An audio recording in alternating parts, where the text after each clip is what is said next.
Hockey, where the Oilers have dug themselves in an 0-2 hole in the Stanley Cup Finals after losing both games in Florida.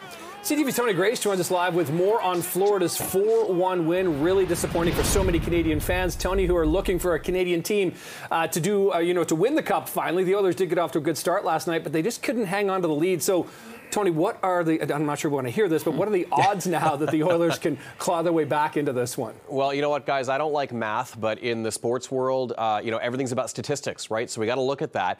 So Florida is now halfway to a Stanley Cup win in this series with that 2-0 series lead now. 49 of the 54 previous teams that have gone up 2-0 at the start of a Stanley Cup series have gone on to win the Cup. Now, that's not what Oilers fans want to hear, but nonetheless, it was looking promising last night when Mattias Ekholm got that first goal for Edmonton. Guys, that's when I went to bed thinking, exactly, right? Thinking, it's looking good. And then, you wake up to see Florida getting that 4-1 win. Toronto's Evan Rodriguez, by the way, with 2 goals in that game for Florida, breaking that deadlock, and then getting the win for Florida. So now they've won 2 on home ice, and I think Edmonton captain Connor McDavid sort of sums up the emotion and the mood right now. Let's have a listen.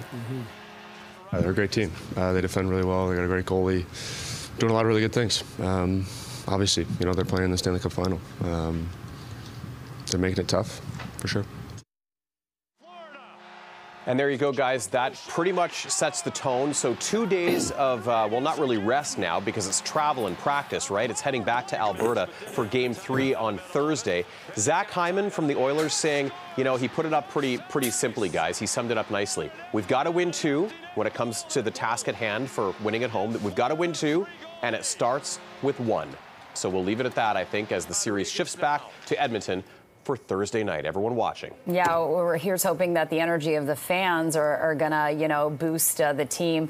What are the players kind of saying about all of this? It's sort of that pretty simple, short, sweet reaction, right? We've got to win the next one. Connor McDavid said, this is supposed to be hard. It's supposed to be difficult. He actually says this is an exciting opportunity now to come together and dig our way out of this, because that's what they've got to do. They've got to dig their way out of this 2-0 hole. They've got every opportunity to, like you said, Jen, ride off that fan energy that we saw in so many of the previous games throughout this postseason in Edmonton. Try and ride off that energy, try and seize that, and even this series up on Thursday and Saturday. So we'll see what happens as Canada watches and waits to see the odds, the chances, the math of that Cup coming back north once again, guys. I thought there wasn't going to be math this morning. I was sure of it. There won't be any more, I promise. Yeah, $500,000 Drake has on the Oilers winning, doesn't he? Well, there you go. So there's some more numbers for all of us. Okay, Yeah. Tony Grace joining us from CTV. Thank you, Tony.